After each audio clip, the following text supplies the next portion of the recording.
అంత గొప్ప కార్యక్రమాన్ని చేపట్టినటువంటి కల్లూరు క్రీస్తు ప్రభు సంఘానికి వందనములు తెలియజేస్తా ఉన్నాను. అదేవిధంగా ఆయా ప్రాంతాల నుంచి నా ప్రియ సహోదరులు ఇక్కడ చాలా మంది కనిపిస్తా ఉన్నారు. ఒకసారి వాళ్ళు చూడగానే నాకు చాలా సంతోషం వేసింది. వారందరికీ ప్రత్యేకమైన వందనాలు తెలియజేస్తా ఉన్నాను. క్రీస్తునందు సువార్థికులు సత్యానందం గారు is like A father, friendly father. ఆయన చాలా ఫ్రెండ్లీగా మాతో ఉంటూ ఉంటారు.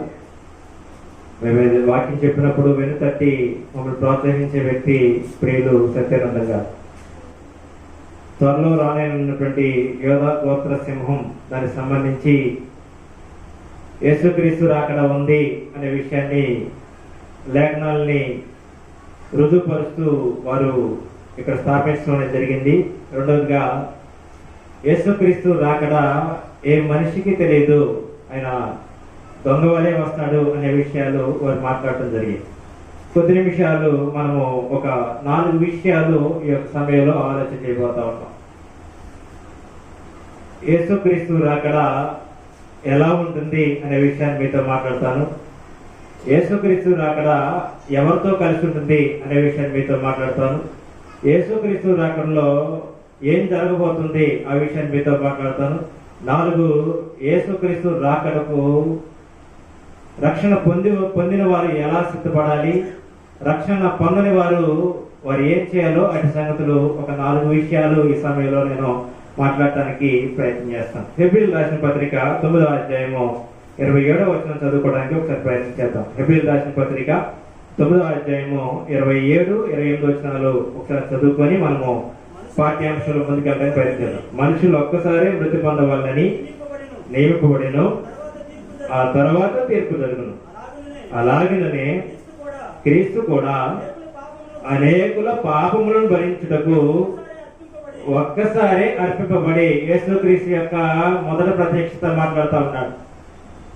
యేసుక్రీస్తు ఈ భూమి మీద రావడానికి గల మొట్టమొదటి కారణాన్ని తెలియజేస్తా ఉన్నాడు. ఆయన రాకుండా ఉద్దేశాన్ని, ఎందుకు ఆయన మొదటిసారికి వచ్చాడో ఆ ఉద్దేశాన్ని అక్కడ మాట్లాడుతున్నాడు.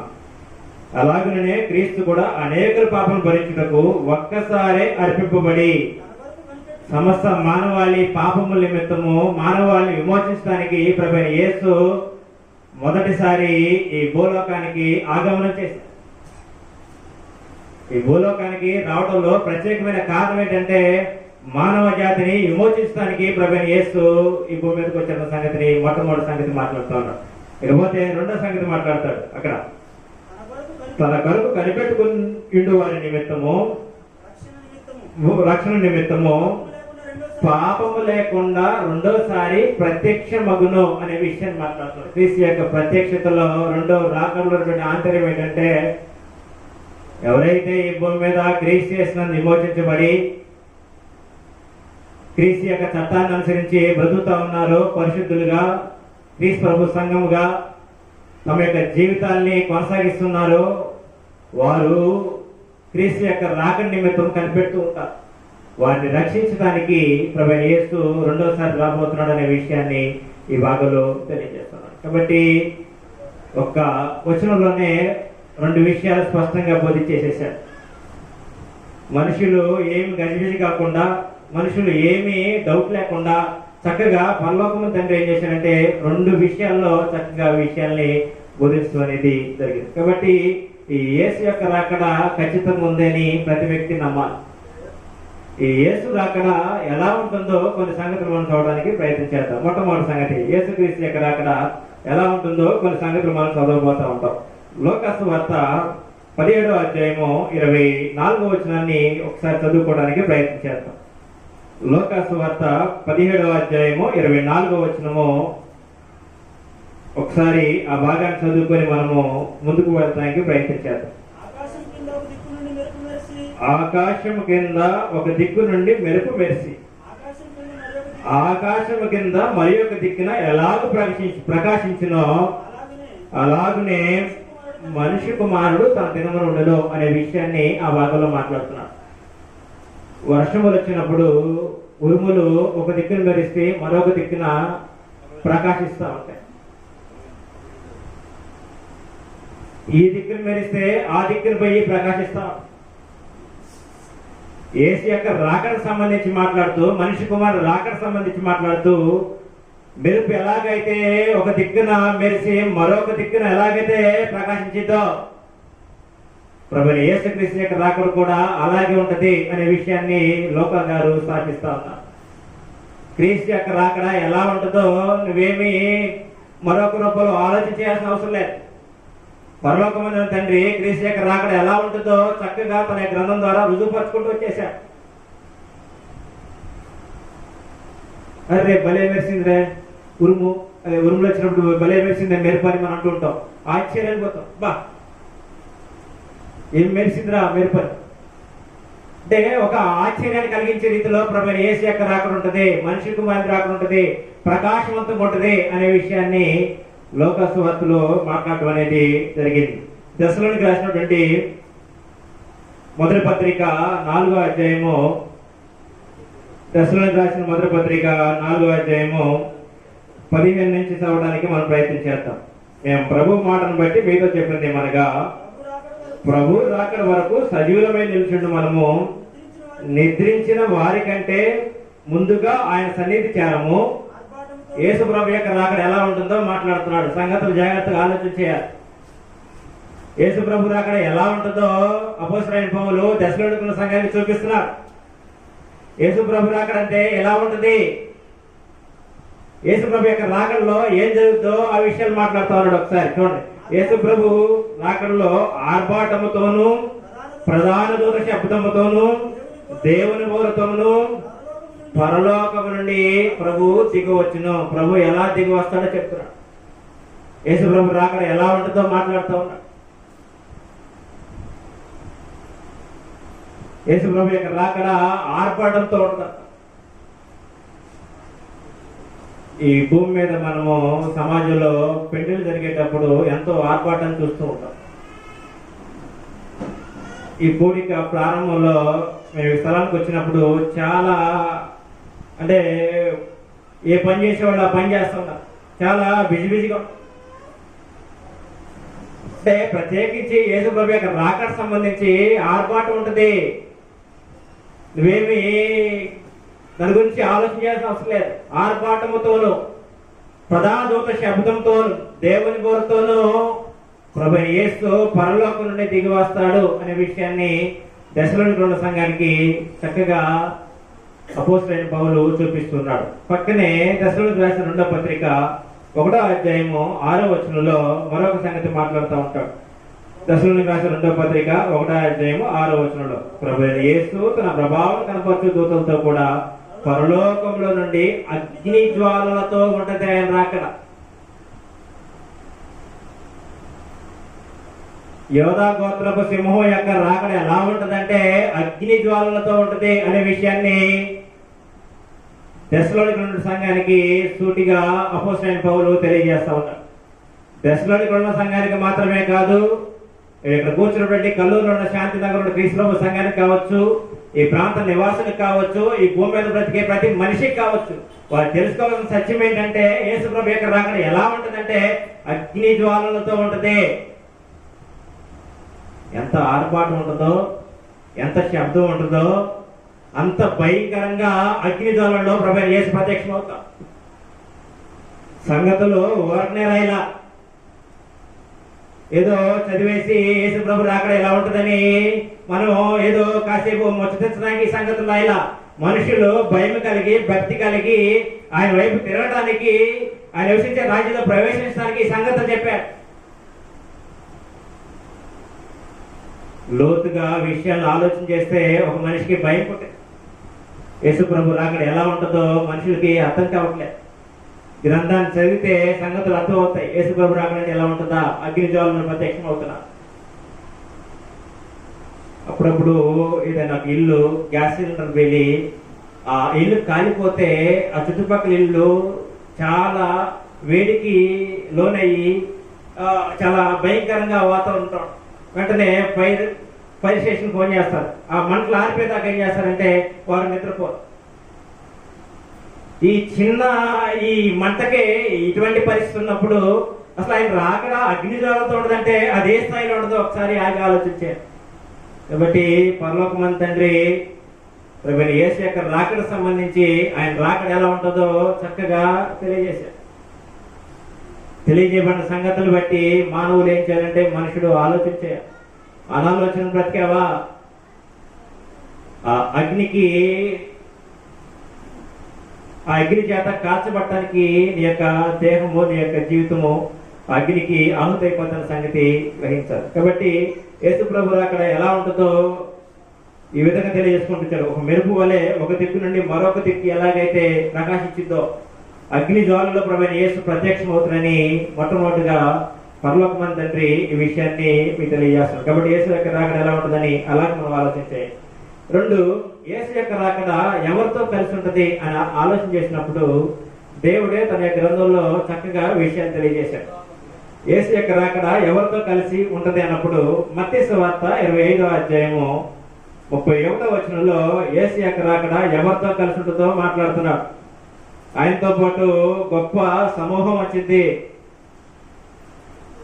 25వ అధ్యాయము 31వ వచనం, తన మహిమతో మనిషి కుమారుడును ఆయనతో కూడా సమస్త దూతలను వచ్చినప్పుడు అన్నాడు. ఆయనతో కూడా ఎవరితో కూడా?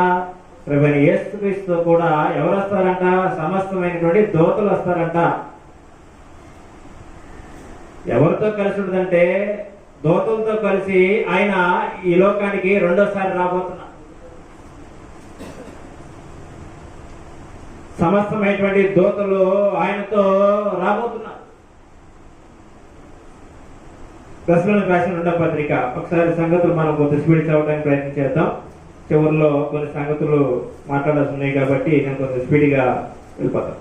దశలోనికి రాసిన పత్రిక 2వ అధ్యాయము 2వ పత్రిక 1వ అధ్యాయము 6-7 వచనాల్లో అక్కడ కూడా ఈ సంగతి మాట్లాడుతూ ఉంటాడు.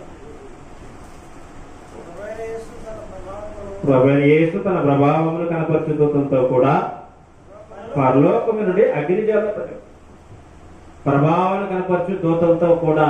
అదే దూతలు లేకుండా రాడా అంటే రాడు అని గ్రంథం మాట్లాడు.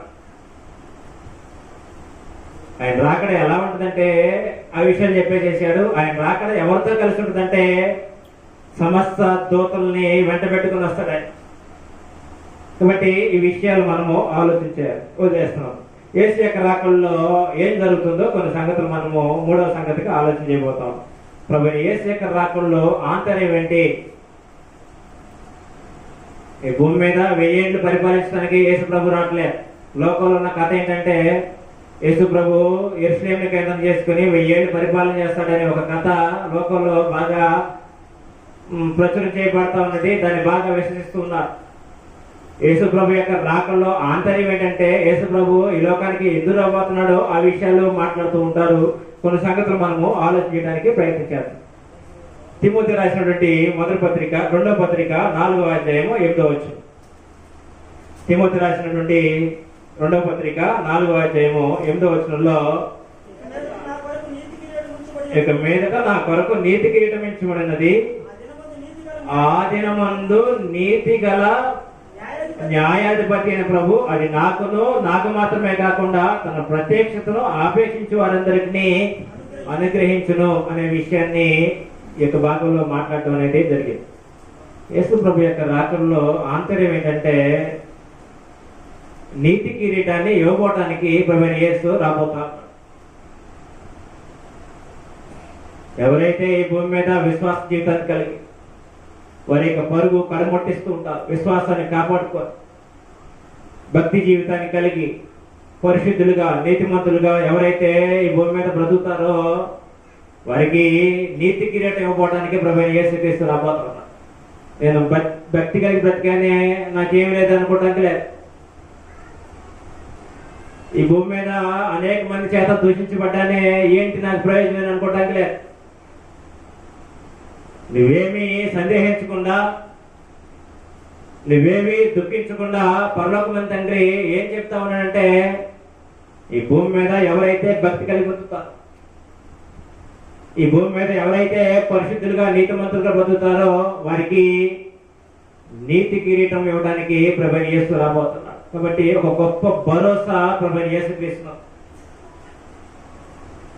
అప్పుడప్పుడు కొంతమంది భరోసా ఇస్తూ ఉంటారు. రాజకీయ నాయకులు కావచ్చు, లేకపోతే ఇంకేతర వ్యక్తులు కావచ్చు. ఏం చేస్తారంటే అప్పుడప్పుడు కొంత భరోసా ఇస్తూ ఉంటారు. ఆ భరోసా గ్యారంటీ ఉంటుందో లేదో నాకైతే తెలియదు, కానీ యేసుక్రీస్తు భరోసా మాత్రము, యేసుక్రీస్తు యొక్క అష్యూరిటీ, ఒక నమ్మకం ఏదైతే తను వాగ్దానం చేశాడో దాన్ని ఖచ్చితంగా ప్రభువైన యేసు తప్పకుండా ఇస్తారన్న సంగతి, అనుగ్రహిస్తారన్న సంగతి మనము ఆలోచించాలి. కాబట్టి యేసుక్రీస్తు రావడంలో ముఖ్యమైన ఉద్దేశం ఏంటంటే నీతి కిరీటం ఇవ్వబోవడానికి ప్రభువైన యేసు రాబోతా ఉన్నాడు. కాబట్టి ఈ విషయాన్ని ప్రతి వ్యక్తి తప్పగా గ్రహించాలని మీకు తెలియజేస్తా ఉన్నాను.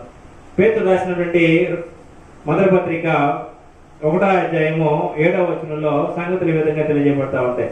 పేతురు రాసిన మొదటి పత్రిక 1వ అధ్యాయము 7వ వచనంలో నశించిపోవు సువర్ణము దానికంటే అమూల్యమైన విశ్వాసము శోధనల చేత పరీక్ష నిలిచినదై యేసుక్రీస్తు ప్రత్యక్షమైనప్పుడు మీకు మెప్పును, అపదాలు జాగ్రత్తగా అండలం చేసుకోవాలి, మీకు మెప్పును మహిమయు ఎప్పుడు కలిగిద్దంట? అది యేసుక్రీస్తు ప్రత్యక్షమైనప్పుడు కలిగిద్దంట. ఏం కలిగితాయి అంట? మెప్పు కలిగిద్దంట. ఈ లోకంలో ఎవరు నిన్ను మెచ్చుకోకపోవచ్చు. అరే, ఇన్ని సంవత్సరాలు నేను కల్లూరు క్రీస్తు సంఘంలో ఎంతగా పనిచేశానే, ఏంటి మా అయ్యగారు నన్ను మెచ్చుకోలేదు, లేకపోతే మా సోదరులు నన్ను మెచ్చుకోలేదని నువ్వేదో బాధపడవచ్చు. కానీ యేసుక్రీస్తు ప్రత్యక్షమైనప్పుడు మెప్పు కలిగిద్ది అనే ఒక విషయాన్ని ఈ యొక్క భాగంలో మాట్లాడతాం. మెప్పు కలిగిద్దంట, ఇంకా ఘనత కలిగిద్దంట, ఇంకా మహిమ కలిగిద్ది అనే విషయాలు మాట్లాడతారు. కాబట్టి ఆయన యొక్క రాకడలో ఆంతర్యం ఏంటంటే మెప్పు, ఘనత, మహిమని తన యొక్క పరిశుద్ధులకి ఇవ్వబోవడానికి ప్రభువైన యేసుక్రీస్తు రాబోతున్న సంగతి గ్రహించాలని ఈ యొక్క సందర్భంగా మీకు తెలియజేస్తా ఉన్నాను. కాబట్టి యేసు ప్రభు యొక్క రాకడలో ఆంతర్యం ఏంటంటే ఒక వ్యక్తికి అర్థమైతే ఎన్ని శోధనలు వచ్చినా సరే, ఎన్ని ఇబ్బందులు వచ్చినా సరే, ఎన్ని ఆటంకాలు వచ్చినా సరే, సమాజం నిన్ను దూషించిన, నీ కుటుంబం నిన్ను దూషించిన, నీ స్నేహితులు నిన్ను బాధించిన, నీ బిడ్డలు నిన్ను దూషించినా సరే, యేసుక్రీస్తునందు ఏదైతే నీకు ఒక గొప్ప భరోసా, ఒక గొప్ప వాగ్దానం చేయబడిందో దాన్ని నువ్వు తలంచుకొని నీ విశ్వాస జీవితాన్ని ముందుకు కొనసాగించడానికి అవకాశం ఉన్న సంగతి ఆలోచించారు. ప్రభువైన యేసుక్రీస్తు యొక్క రాకడలో ఒక గొప్ప భరోసా మనకి ఇచ్చారు. కాబట్టి మెప్పు ఉంది, ఘనత ఉంది, మహిమ ఉంది అనే విషయాలు మనము ఆలోచించారు. 3 మత్తయి సువార్త 25వ అధ్యాయంలో, మత్తయి సువార్త 25వ అధ్యాయము మనము 34వ వచనం చదవడానికి మనం ప్రయత్నించాము. అప్పుడు రాజు తన కుడివైపున్న వారిని చూచి, నా తండ్రి చేత ఆశీర్వదింపబడిన వాళ్ళారా, రండి, లోకం పుట్టినది మొదలుకొని మీ కొరకు సిద్ధపరచబడిన రాజ్యమును స్వతంత్రించుకునుడి అనే విషయాన్ని మాట్లాడతారు. కాబట్టి యేసు ప్రభు యొక్క రాకడలో మరొక కారణం ఏంటంటే నిత్య రాజ్యాన్ని తన యొక్క పరిశుద్ధులకి ఇవ్వబోవడానికి ప్రభువైన యేసుక్రీస్తు రాబోతారు. తన యొక్క పరిశుద్ధులు నిత్య రాజ్యాన్ని స్వతంత్రించుకోవడానికి ప్రభువైన యేసుక్రీస్తు యొక్క రెండవ రాకడ అనేది తన యొక్క ఉద్దేశమైన సంగతి మనము ఆలోచించాలి. యేసు యొక్క రాకడలో ఆంతర్యం నిత్యము ఉండే రాజ్యంలో నిన్ను నివసించడానికి ప్రభువైన యేసుక్రీస్తు రాబోతున్నాడు. లైముకాని రాజ్యం, నిత్యము ఉండే రాజ్యం. అటువంటి ఒక గొప్ప రాజ్యములో ప్రభువైన యేసు నిన్ను అక్కడ నివసించడానికి తీసుకొని పోవడానికి ప్రభువైన యేసుక్రీస్తు రాబోతున్న సంగతి మనము ఆలోచించాలి. కాబట్టి క్రీస్తు యేసునందున్న జనాంగానికి, పరిశుద్ధులకి, క్రీస్తు ప్రభు సంఘానికి అర్థం కావాల్సిన సంగతి ఏంటంటే ప్రభువైన యేసుక్రీస్తు యొక్క రాకడలో కొన్ని ముఖ్యమైనటువంటి కారణాలు ఉన్నాయి. ఆ విషయాలు ప్రతి క్రైస్తవుడు తమ యొక్క జీవితంలో తన యొక్క మనసులో ఉంచుకోవాల్సిన అవసరం ఉంది. ఈ యొక్క విషయాలు మనసులో లేదనుకో క్రైస్తవ జీవితాన్ని నుంచి తొలగిపోయే ప్రమాదం. యేసుక్రీస్తునందు నీకేం అనుగ్రహించబడిందో, యేసుక్రీస్తు యొక్క రాకడలో నువ్వేం పొందబోతున్నావో ఈ సంగతులు నీ మనసులో లేవనుకో, అటువంటి గొప్ప జీవితాన్ని నువ్వు కోల్పోయే అవకాశం ఉంటుంది. యుగ యుగాలు ఉండే జీవితాన్ని కోల్పోయే అవకాశం ఉంటుంది. అటువంటి ఒక గొప్ప రాజ్యాన్ని స్వతంత్రించుకోకుండా యుగ యుగాలు నిత్యము అగ్ని చేత దహించబడే అవకాశం ఉన్న సంగతి ఆలోచించాలని మీకు తెలియజేస్తాను. కాబట్టి ఒక భక్తులకి, రక్షణ పొందిన వారికి యేసుక్రీస్తునందు ఒక గొప్ప భరోసా ఉంది. ఏంటా భరోసా అంటే యేసుక్రీస్తునందు నీతి కిరీటం ఉంది. యేసుక్రీస్తునందు ఎవరైతే భక్తి కలిగి భయం కలిగి బ్రతుకుతారో వారికి మెప్పు, ఘనత, మహిమ ఉంది. ఎవరైతే యేసుక్రీస్తునందు భయం కలిగి బ్రతుకుతారో వారికి వాడబారిన కిరీటం ఉంది. పేతురు రాసిన మొదటి పత్రిక 5వ అధ్యాయం చదువుకున్నట్లయితే అక్కడ వాడబారిన మహిమ కిరీటము అని మాట్లాడతారు. కాబట్టి ఇటువంటి గొప్ప భరోసా ప్రభువైన యేసుక్రీస్తునందు ఉన్న సంగతి మనము ఆలోచించాలి. ఇకపోతే రెండవ వర్షం మనం ఆలోచన చేసినప్పుడు భక్తిహీనులు కూడా యేసు ప్రభు యొక్క రాకల్లో కొన్ని సంభవాలు అనేవి వారికి సంభవిస్తూ ఉంటాయి. భక్తులకి దేవుడు ఎటువంటి విషయాలైతే తెలియజేశాడో భక్తిహీనులు కూడా కొన్ని విషయాలు చక్కగా తెలియజేశాడు. ఆ విషయాలు కొన్ని చదవడానికి మనం ప్రయత్నించారు. దశలకు రాసినటువంటి 2వ పత్రిక 1వ అధ్యాయము 6 నుంచి మనం చదువుకున్నట్లయితే అక్కడ భక్తిహీనులకు సంబంధించి చెప్తూ ఉంటారు. ఎవరైతే ఈ భూమి మీద దుర్మార్గంగా, దుష్టత్వంతో, అక్రమంగా, భయంకరంగా జీవితాన్ని కొనసాగిస్తూ ఉంటారో భక్తిహీనులుగా వారికి యేసు యొక్క రాకల్లో కలగబోయేటువంటి నష్టాలు ఏంటో అక్కడ మాట్లాడుతూ ఉంటాడు. 6 నుంచి మనం చదవడానికి ప్రయత్నం చేద్దాం. ప్రభువైన యేసు తన ప్రభావం కనపరచు దూతలతో కూడా పరలోకం నుండి అగ్నిజ్వాలలు ప్రత్యక్షమై దేవుణ్ణి ఎరగని వారికి, మన ప్రభువైన యేసు వార్తకు లోబడిన వారికి ప్రతిదండన చేయనప్పుడు మిమ్మల్ని శ్రమపరచు వారికి శ్రమ పొందుతున్న మీకు మాతో కూడా విశ్రాంతి అనుగ్రహించుటయు దేవునికి న్యాయమే. భక్తిహీనులుగా ఈ భూమి మీద బ్రతికే మనిషికి శ్రమ ఉంది అనే విషయాన్ని మాట్లాడుతూ ఉంటారు. దేవుని యొక్క సువార్తకు లోబడక, దేవునికి విధేయుడిగా బ్రతకకుండా ప్రభువైన యేసు యొక్క సువార్తకి ఎవరైతే తమ యొక్క మనసుని అప్పగించకుండా జీవితాన్ని కొనసాగిస్తుంటారో వారికి శ్రమ అనే ఒక విషయం మాట్లాడుతున్నారు. ఈ భూమి మీద కూడా మనం అప్పుడప్పుడు పనిచేసినప్పుడు మన బాడీ అలసిపోతా ఉంటుంది. 2 రోజులు పెళ్లి ప్రోగ్రాంలో ఒక స్త్రీ బాగా కష్టపడి పనిచేసింది. నా నడుములు పడిపోయినాయి అని చెప్పి మోహన్ కూర్చోండి. అంటే ఈ భూ సంబంధంగా ఏదైనా పని చేసినప్పుడు ఖచ్చితంగా బాడీ అనేది అలసిపోద్ది. అలసిపోయినప్పుడు అది కొంత మన యొక్క దేహానికి శ్రమలాగా అది కనిపిస్తుంది. ఇక్కడ మాట్లాడే దేనికి సంబంధించి అంటే నీ ఆత్మకు శ్రమ అని మాట్లాడతారు. నీ దేహానికి శ్రమ ఉందే, ఇది ఏదో ఒక టాబ్లెట్ వేసుకుంటానో లేకపోతే ఇంకేదో 2 రోజులు గడితేనో ఈ శ్రమ అనేది కాస్త తగ్గిపోతుంది. కానీ పరలోకమంత తండ్రి యేసుక్రీస్తు యొక్క రాకల్లో ఎవరైతే దేవుని యొక్క సువార్తకు లోబడకుండా ఉంటారో, ప్రభువైన యేసు యొక్క సువార్తకు ఎవరైతే తమ యొక్క మనసుని అప్పగించకుండా ఉంటారో వారికి కలిగే శ్రమ అంత ఇంత శ్రమ కాదు, ఒక భయంకరమైన శ్రమ వారు అనిపించిపోతారు. ఎంతమందికి ఈ సంగతి తెలుసండి? కాబట్టి ఆలోచించాలి. ఒక భయంకరమైన శ్రమ, ఒక భయంకరమైన వేదన భక్తిహీనులకు ఉందన్న సంగతి మనము ఆలోచన చేయాలి. యేసు ప్రభు యొక్క రాకల్లో ఇవి జరగబోతా ఉన్నాయి.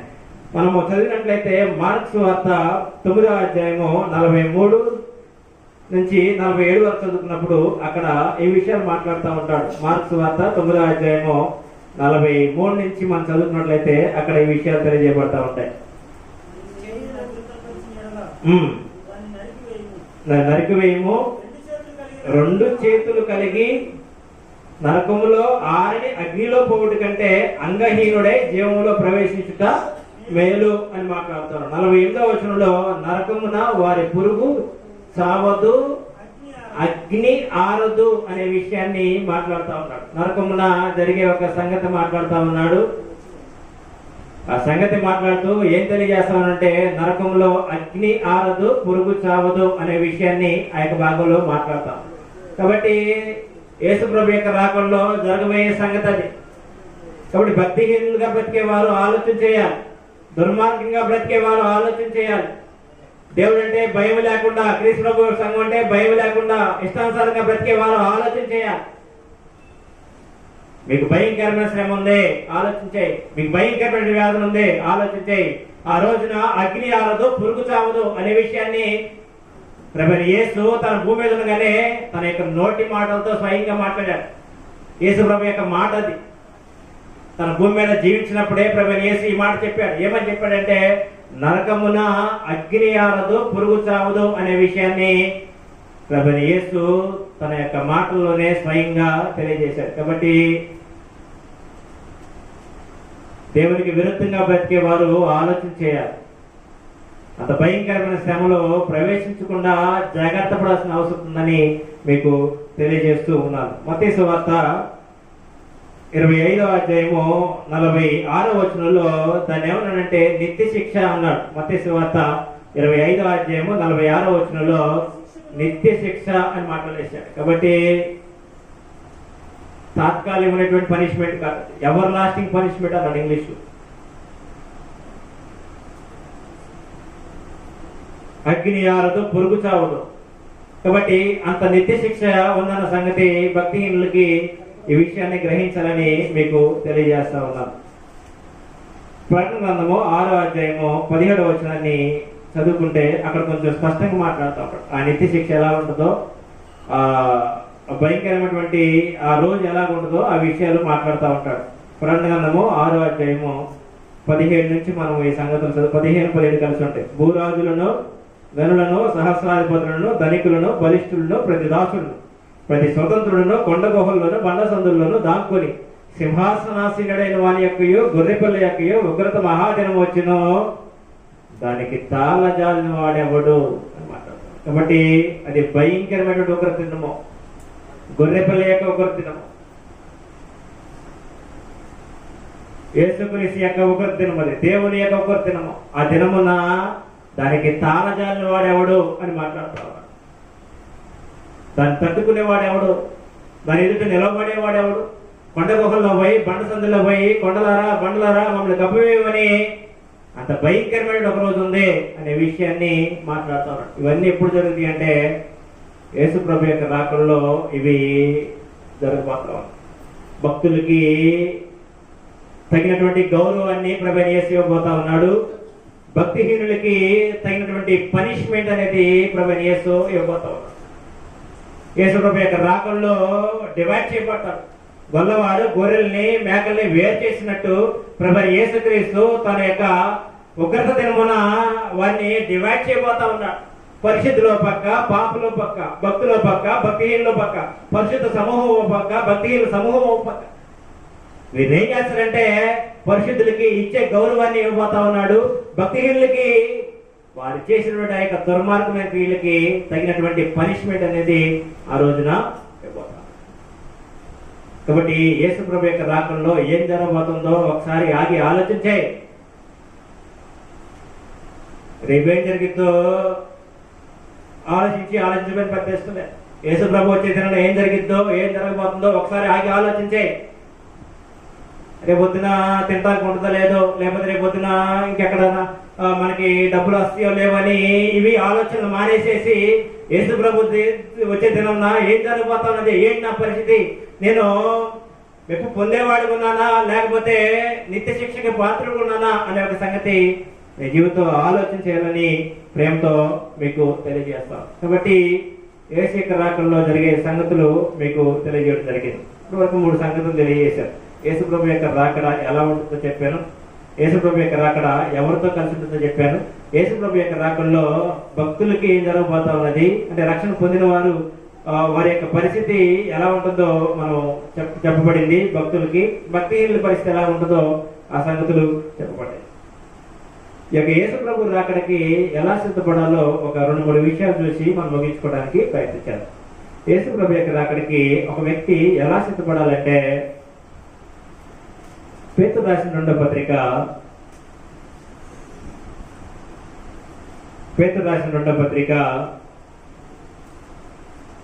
3వ అధ్యాయము 12వ వచనం 11-12 వచనాలు చదవడానికి మనం ప్రయత్నించారు. ఇవన్నీ ఇట్లు లయమైపోను కనుక ఆకాశములు రవులుకొని లయమైపోనట్టు పంచభూతములు మహావేంద్రముతో కరిగిపోనట్టు దేవుని దినపు రాకడ కొరకు కనిపెట్టుచు దానిని ఆశతో ఆపేక్షించుచు అక్కడి నుంచి సంగతులు జాగ్రత్తగా ఆలోచించేయాలి. దేవుని దినపు రాకడ కొరకు కనిపెట్టమన్నాడు. అనేకమైన సంగతులు మాట్లాడుకుంటూ వచ్చాడు పేతురు. అక్కడి నుంచి కొన్ని సంగతులు నొక్కి మాట్లాడుతూ ఉంటాడు. మీరు జాగ్రత్తగా ఆలోచించాలి. మీరు పరిశుద్ధమైన ప్రవర్తనతోనూ భక్తితోనూ ఎంతో జాగ్రత్త గలవారై ఉండవలేను అనే విషయాన్ని మాట్లాడుతూ ఉంటాడు. క్రైస్తుడయ్యావా? క్రైస్తుడయ్యావా? నీ పరిశుద్ధమైన ప్రవర్తన ఏమైపోయింది? నేను క్రైస్తువునని, నేను క్రైస్తువులండి. నువ్వు క్రైస్తువుని నోటితో చెప్తున్నావు, నువ్వు క్రైస్తువులని నోటితో చెప్తావు. పరిశుద్ధమైన ప్రవర్తన ఉందా? దేవుడు దాన్ని కన్సిడర్ చేస్తాడు. దేవుడు దేన్ని చూస్తున్నాడంటే నువ్వు క్రైస్తువులు అయిపోయేవాడు లేదా క్రైస్తువులు అయ్యేవాడు నీ నోటి మాటలు చెప్తే ఉబ్బిపోయేవాడు కాదు దేవుడు. దేవుని యొక్క ఆలోచన ఏంటంటే, కృష్ణ యొక్క ఉద్దేశం ఏంటంటే నీలో పరిశుద్ధమైన ప్రవర్తన ఉందా?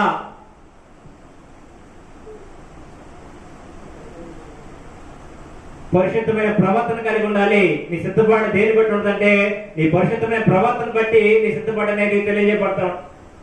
పరిశుద్ధమైన ప్రవర్తన లేకుండా నేను సిద్ధపడినానంటే అది నీకు నష్టమే తప్ప అది నీకు లాభం కాదు. కాబట్టి ప్రభువు రాకడ కొరకు సిద్ధపడేవాడు ఎలా సిద్ధపడాలంటే పరిశుద్ధమైన ప్రవర్తనతో సిద్ధపడాలి. నేను పరిశుద్ధుడైన కనుక వీరును పరిశుద్ధులైనడి, సమస్త ప్రవర్తన విషయంలో మీరును పరిశుద్ధులైనడని పేతురు గారు తన యొక్క పత్రిక మొదటి పత్రిక 1వ అధ్యాయం 14 చదువుతున్నట్లయితే ఆ భాగంలో మాట్లాడుతూ ఉంటాడు. క్రైస్తవులు పరిశుద్ధులుగా బ్రతకాలి, అపవిత్రులుగా బ్రతకూడదు. పరిశుద్ధపరచబడిన ప్రజలు వారు, పరిశుద్ధులుగా ఉండడానికి పిలువబడ్డవారు. దేవుడు పరిశుద్ధుడు, ప్రభువైన యేసుక్రీస్తు పరిశుద్ధుడు. పరిశుద్ధులుగా మనం ఏం చేయాలంటే ఆ యొక్క దేవుని వైపు మనము పరిశుద్ధత కలిగి బ్రతకడానికి మనము ప్రయత్నించాలి. పరిశుద్ధత లేకుండా ఎవడునో ప్రభుని చూడని ఆ సందర్భాల్లో మాట్లాడుకుంటూ వచ్చాడు. నువ్వు దేవుని చూడాలన్నా, దేవుని యొక్క రాజ్యంలో ప్రవేశించాలన్నా, ప్రభువైన యేసుతో కలిసి యోగాలు ఉండాలన్నా నీలో పరిశుద్ధత ఉండాల్సిందే. నువ్వు అపరిశుద్ధత కలిగి అపవిత్రం కలిగి నీ జీవితాన్ని ఇష్టానుసారం బ్రతికి నేను దేవునితో ఉండాలంటే అది సాధ్యపడే సంగతి కాదన్న సంగతి ఈ యొక్క రాత్రికాల సమయంలో ఆలోచించాలని క్రీస్తు ఉన్నటువంటి ప్రియులను మీ అందరికీ తెలియజేస్తాను. కాబట్టి పరిశుద్ధమైనటువంటి ప్రవర్తన ఉండాలి. 2 భక్తితో అని మాట్లాడేశారు.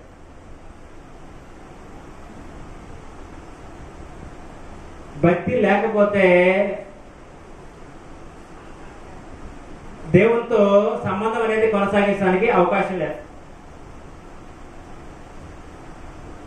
భక్తికి సంబంధించి నిర్వచనాన్ని యాకోబు పత్రిక 1వ అధ్యాయం 25 నుంచి చదువుకున్నట్లయితే అక్కడ మాట్లాడతాడు. ఒకసారి పక్కనే పేతురు రాసిన పత్రిక పక్కనే ఉంటుంది చూడండి. ఒకసారి యాకోబు పత్రిక 1వ అధ్యాయము భక్తికి సంబంధించి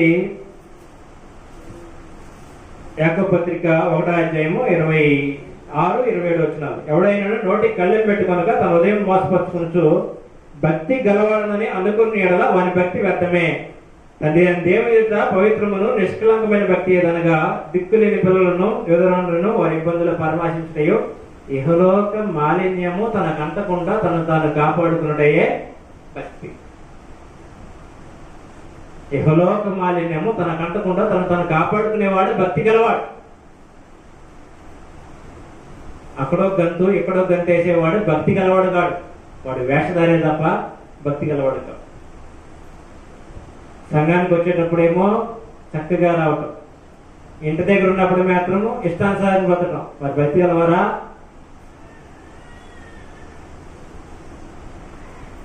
కాబట్టి ఆలోచన చేయాలి. క్రీస్తు యొక్క రాకడ కొరకు సిద్ధపడేవాడు భక్తితో బ్రతకాల్సిన అవసరం ఉంది. పరిశుద్ధమైనటువంటి ప్రవర్తనతో బ్రతకాల్సిన అవసరం ఉంది. నీ బ్రతుకు అలాగుంటే నువ్వు క్రీస్తు కొరకు సిద్ధపడినట్లు లెక్క. నీ బ్రతుకు అలా లేదనుకో, క్రీస్తు యొక్క రాకడ కొరకు నువ్వు సిద్ధపడలేవన్న సంగతి మనము ఆలోచించాలి. కాబట్టి పరిశుద్ధమైన ప్రవర్తనతో భక్తితో ఎంతో జాగ్రత్తతో అనే విషయాన్ని అక్కడ మాట్లాడుతూ ఉంటాడు. పేతురు రాసిన 2వ పత్రిక 3వ అధ్యాయం 12వ వచనంలో 3వ సంగతి ఏం మాట్లాడుతుందంటే ఎంతో జాగ్రత్త కలిగి అని మాట్లాడుతుంది. ఎన్నో జాగ్రత్తలు మనం తీసుకుంటూ ఉంటాం. పిల్లల్ని ఏ కాలేజీ వేస్తే బాగుంటుంది, ఇంటర్మీడియట్ చైతన్యాలు వేస్తే బాగుంటుందా, నారాయణలు వేస్తే బాగుంటుందా, లేకపోతే శారదాలు అయితే బాగుంటుందా, ఫీజు ఎంత, ఏం చేయాలి వాటికి, వాటికి సంబంధించి, లేకపోతే రేపొద్దున ఇంకేదైనా ఇల్లు కట్టే విషయంలో కావచ్చు, పెళ్లి చేసే విషయంలో కావచ్చు, ఇంకితర విషయాల్లో కావచ్చు, సమస్త విషయాల్లో ఎన్నో జాగ్రత్తలు తీసుకుంటాం. యుగయుగాలు దేవునితో ఉండేది నిత్యము, యుగయుగాలు మనము దేవునితో ఉండే దాని విషయంలో జాగ్రత్త తీసుకోవడానికి మనుషులు ఆలోచన చేయట్లేదు. లయమైపోయే వాటి కొరకు, తాత్కాలిక ఉండే వాటి కొరకు, ఈ భూ సంబంధమైన వాటి కొరకు ఏం చేస్తారంటే జాగ్రత్తలు తీసుకుంటాం. కాబట్టి పేతురు గారు ఏం చెప్తుందంటే, క్రీస్తు కొరకు సిద్ధపడేవాడు వాడు ఎంతో జాగ్రత్త కలిగి బ్రతుకుతాడు ఈ భూమి మీద. తన యొక్క నోటి మాటల్లో పాపం చేయకుండా, తన యొక్క జీవితంలో, తన యొక్క జీవితం ద్వారా పాపం చేయకుండా, తన యొక్క మార్గాలు అపవిత్ర మార్గాలు పోకుండా, తన అడుగు ప్రతిదీ ఎవ్రీథింగ్ తను ఏం చేస్తాడంటే దాన్ని జాగ్రత్తగా ఈజ్ అండర్ కంట్రోల్, తన యొక్క స్వాధీనపరుచుకొని చక్కగా తన యొక్క జీవితాన్ని కొనసాగిస్తూ ఉంటాడు. ఇటువంటి జాగ్రత్తలు కలిగిన వారు క్రీస్తు యొక్క రాకడ కొరకు సిద్ధపడేవారు. కాబట్టి క్రీస్తు యొక్క రాకడ కొరకు సిద్ధపడటం అంటే ఏదో మరొక రూపంలో ఆలోచన చేసి సిద్ధపడటం, దేవుని యొక్క లేఖనాలను బట్టి ఆలోచించాలి, పరిశుద్ధమైన ప్రవర్తనతో సిద్ధపడాలి, భక్తి కలిగి సిద్ధపడాలి, ఎంతో జాగ్రత్త కలిగి సిద్ధపడాలి అనే విషయాలు ఈ భాగంలో మాట్లాడుతున్నాడు. కాబట్టి నులివేచ్చని స్థితి ఉండకూడదు. నులివేచ్చని స్థితి ఉందనుకో దేవుడు ఖచ్చితంగా ఉమ్ము వేస్తాడన్న సంగతి మనము ఆలోచించాలి. సాతీసులో ఉన్న సంఘానికి అయితే చెప్పారు, నులివేచ్చని స్థితి కలిగి వాళ్ళు ఏమన్నాడంటే దిక్కుమాలిన వాడు అన్నాడు, దరిద్రుడు అన్నాడు, గుడ్డివాడు అన్నాడు, భయంకరమైన పదాలు అక్కడ ఉపయోగించాడు. ప్రకటన గ్రంథము 3వ అధ్యాయంలో ఒకసారి చదివితే బాగుండదు. ప్రకటన గ్రంథము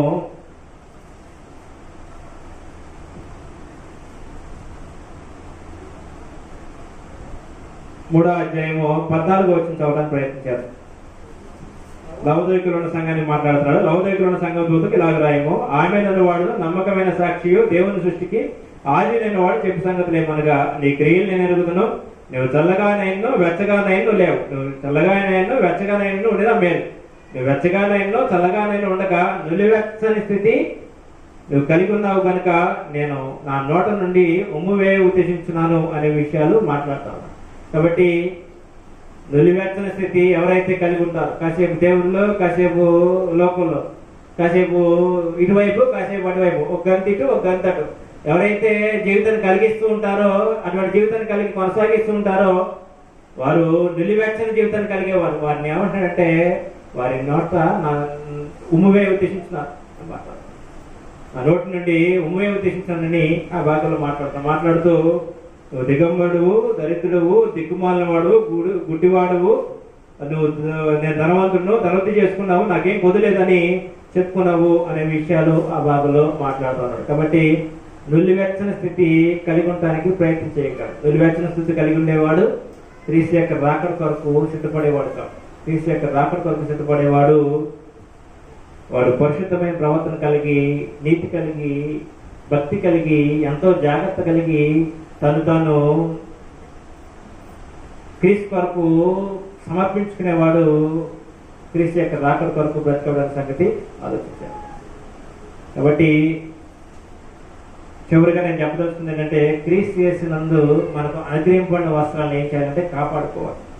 నీతి అనే వస్త్రాన్ని మనం ధరించాం, దేవుని మనసు అనే వస్త్రాన్ని మనం ధరించాం, మహిమ వస్త్రాన్ని మనం ధరించాం, పరిశుద్ధత అనే వస్త్రాన్ని మనం ధరించాం. వీటిని ఏం చేయాలంటే కాపాడుకోవాలి.